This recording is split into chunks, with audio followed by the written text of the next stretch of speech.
Life is a bitch. Then you die.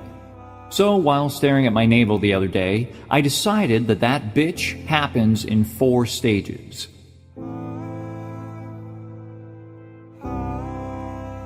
Here they are. Stage 1, mimicry. We are born helpless. We can't walk, can't talk, can't feed ourselves, can't even do our own damn taxes. As children, the way we're wired to learn is by watching and mimicking others. First, we learn to do physical skills like walk and talk. Then we develop social skills by watching and mimicking our peers around us. Then, finally, in late childhood, we learn to adapt to our culture by observing the rules and norms around us and trying to behave in such a way that is generally considered acceptable by society. The goal of Stage 1 is to teach us how to function within society so that we can be autonomous, self-sufficient adults. The idea is that the adults in the community around us help us to reach this point through supporting our ability to make decisions and take action ourselves. But some adults and community members around us suck. They punish us for our independence. They don't support our decisions, and therefore we don't develop autonomy. We get stuck in Stage 1, endlessly mimicking those around us, endlessly attempting to please all so that we might not be judged. In a normal, healthy individual, Stage 1 will last until late adolescence and early adulthood. For some people, it may last further into adulthood. A select few wake up one day at age 45 realizing they've never actually lived for themselves and wonder where the hell the years went. This is Stage 1, the mimicry, the constant search for approval and validation, the absence of independent thought and personal values. We must be aware of the standards and expectations of those around us, but we must also become strong enough to act in spite of those standards and expectations when we feel it is necessary. We must develop the ability to act by ourselves and for ourselves. Stage 2, self-discovery. In Stage 1, we learn to fit in with the people and culture around us. Stage 2 is about learning what makes us different from the people and culture around us. Stage 2 requires us to begin making decisions for ourselves, to test ourselves, and to understand ourselves and what makes us unique. Stage 2 involves a lot of trial and error and experimentation. We experiment with living in new places, hanging out with new people, imbibing new substances, and playing with new people's orifices.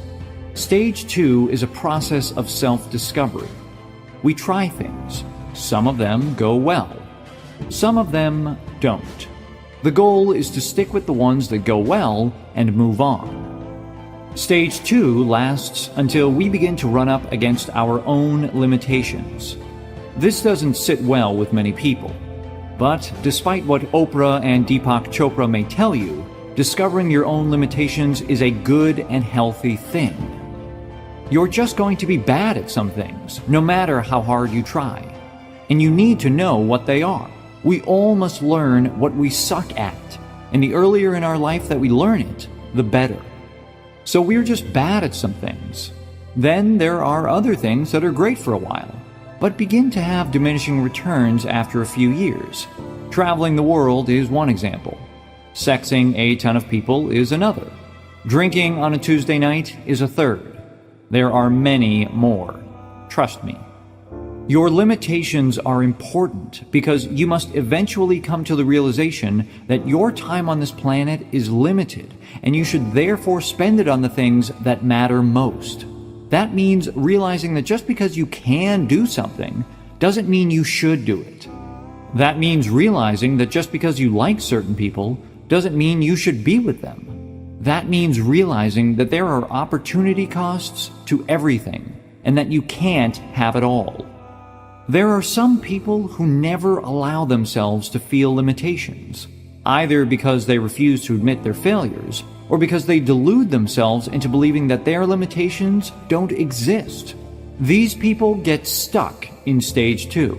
These are the serial entrepreneurs who are 38 and living with mom and still haven't made any money after 15 years of trying. These are the aspiring actors who are still waiting tables and haven't done an audition in 2 years. These are the people who can't settle into a long-term relationship because they always have a gnawing feeling that there's someone better around the corner. At some point, we all must admit the inevitable. Life is short. Not all of our dreams can come true, so we should carefully pick and choose what we have the best shot at and commit to it. But people stuck in stage 2 spend most of their time convincing themselves of the opposite, that they are limitless, that they can overcome all, that their life is that of non-stop growth and ascendance in the world, while everyone else can clearly see that they are merely running in place. People who stay in stage 2 beyond that are popularly referred to as those with Peter Pan syndrome, the eternal adolescents, always discovering themselves but finding nothing. Stage 3, commitment. Once you've pushed your own boundaries and either found your limitations, that is, athletics, the culinary arts, or found the diminishing returns of certain activities, that is, partying, video games, masturbation, then you are left with what's both A, actually important to you, and B, what you're not terrible at. Now it's time to make your dent in the world. Stage 3 is the great consolidation of one's life. Out go the friends who are draining you and holding you back. Out go the activities and hobbies that are a mindless waste of time.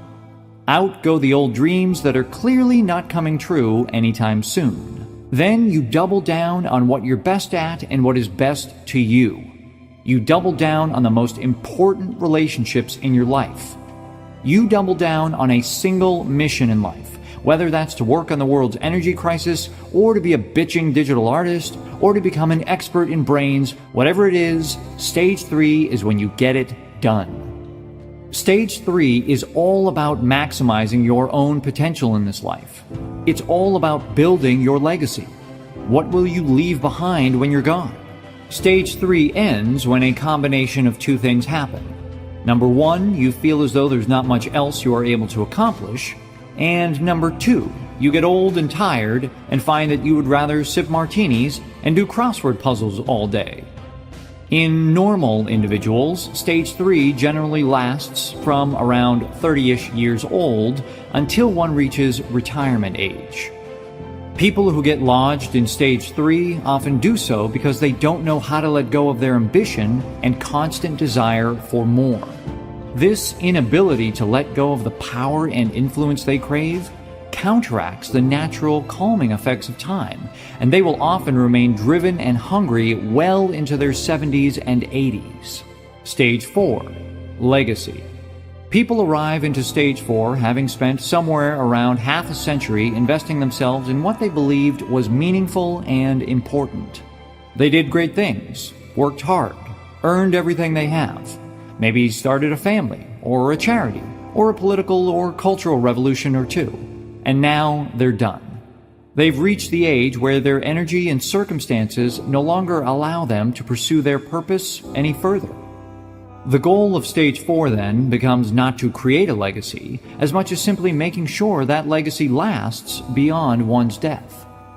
This could be something as simple as supporting and advising their now grown children and living vicariously through them. It could mean passing on their projects and work to a protege or apprentice. It could also mean becoming more politically active to maintain their values in a society that they no longer recognize. Stage 4 is important psychologically because it makes the ever-growing reality of one's own mortality more bearable.